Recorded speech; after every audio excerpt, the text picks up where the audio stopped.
బకాసురుని సంహరించిన తర్వాత కూడా పాండవులు వేదధ్యానం చేస్తూ ఆ బ్రాహ్మణుని ఇంటిలోనే కాలం గడపసాగారు. కొన్ని రోజుల తర్వాత సదాచార సంపన్నుడైన ఒక బ్రాహ్మణుడు వచ్చాడు. ఆ బ్రాహ్మణుడు దేశాలు, తీర్థాలు, నదీ నదాలు, రాజులు అన్నింటిని గురించి వివరిస్తూ ద్రుపద మహారాజు గురించి, ద్రౌపది స్వయంవరం గురించి చెప్పాడు. పాండవులు ద్రౌపది పుట్టుక గురించి పూర్తిగా తెలుసుకోవాలనుకున్నారు. అలాగే ఆ బ్రాహ్మణుడు ద్రుపదుని పూర్వచరిత్రను కూడా చెప్పసాగాడు. ద్రోణాచార్యుడు ద్రుపదుని ఓడించినప్పటి నుంచి అతనికి ఒక్క క్షణం కూడా శాంతి లేకుండా పోయింది.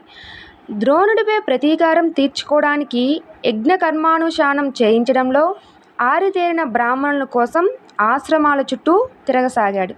కానీ ద్రోణుడిని ఓడించడంలో శక్తి, వినయం, విద్య, నడవడిక దేనిలోనూ ఏ విధంగానూ సఫలం కాలేకపోయాడు. ద్రుపద మహారాజు గంగా తీరంలో తిరుగుతూ ఉండగా కల్మషీ నగర సమీపంలోని ఒక గ్రామానికి చేరుకున్నాడు. ద్రుపదుడు మొదట చిన్నవాడైన ఉపయాజుని దగ్గరికి వెళ్ళి అతనిని నా చేత యజ్ఞం చేయించమని 10 కోట్ల ఆవులను ఇస్తానని, అంతేకాక అతని కోరిక ఏదైనా దానిని పూర్తిగా నెరవేరుస్తానని ప్రార్థించాడు. ఉపయాజుడు పెద్దవాడు అయిన యాజుడి దగ్గరికి వెళ్ళమంటాడు. ద్రుపదుడు వెళ్ళి నా చేత యజ్ఞం చేయించండి, ద్రోణుని మించగల, అతనిని యుద్ధంలో చంపగల పుత్రుని నేను కావాలనుకుంటున్నాను. నేను మీకు ఒక అద్భుత సంఖ్య అంటే 10 కోట్ల ఆవులు ఇస్తాను అని ప్రార్థించాడు. యాజుడు అంగీకరించాడు. యాజుని ఆధ్వర్యంలో ద్రుపదుని యజ్ఞం చక్కగా జరిగింది. అగ్నికుండం నుంచి ఒక దివ్యమైన కుమారుడు జన్మించాడు. అతని శరీరం అగ్నివలే జ్వలిస్తూ ఉంది. తల మీద కిరీటం, శరీరంపై కవచం ఉన్నాయి. చేతిలో ధనుర్బాణాలు ఉన్నాయి. అతడు సింహనాదం చేశాడు. అగ్నికుండం నుంచి పుడుతూనే ఆ దివ్యుడు రథం ఎక్కి అటు ఇటు తిరిగాడు.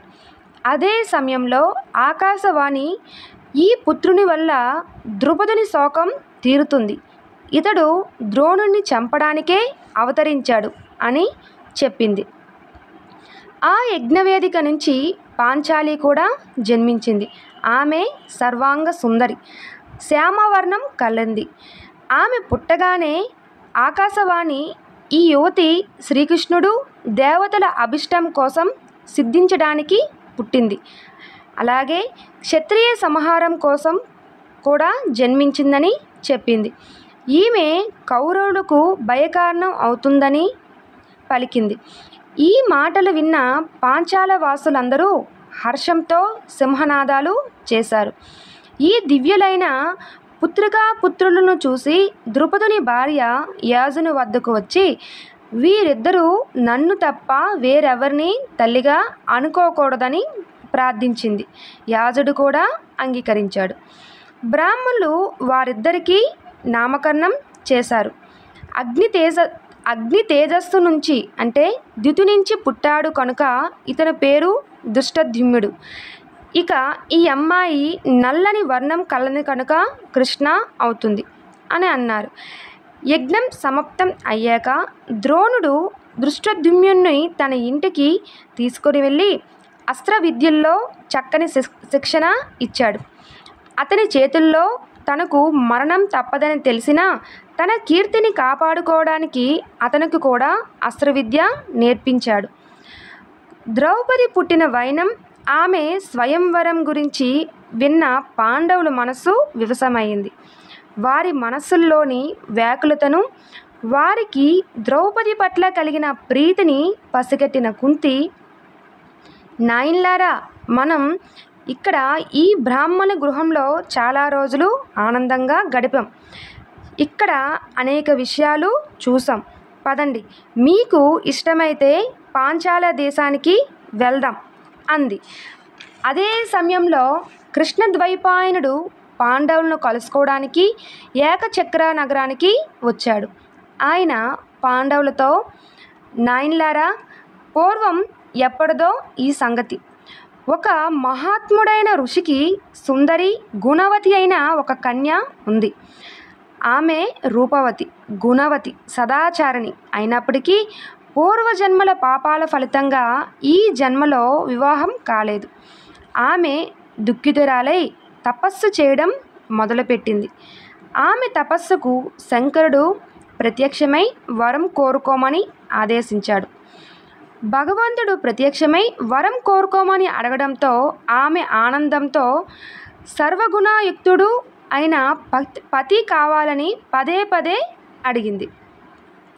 శంకరుడు, నీకు భరత వంశీయులైన వారు 5 పతులవుతారని చెప్పాడు. ఆ కన్య, స్వామి, నీ అనుగ్రహం వల్ల ఒక పతినే నేను కోరుకుంటున్నాను అంది. శంకరుడు, నీవు పతి కావాలని 5 సార్లు అడిగావు. నా మాట వ్యర్థం కాదు. ఆపై జన్మలో నీకు 5 భర్తలుంటారు అని చెప్పాడు. పాండవులారా, ఆ దేవరూపిణి అయిన కన్యయే ద్రుపది యజ్ఞవేదిక నందు ఆవిర్భవించింది.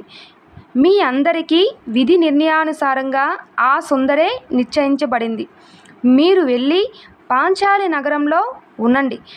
ఆమెను పొంది మీరు సంతోషంగా ఉంటారు అని పాండవులను వ్యాసుడు పాంచాలంకి తీసుకుపోయాడు. Thank you.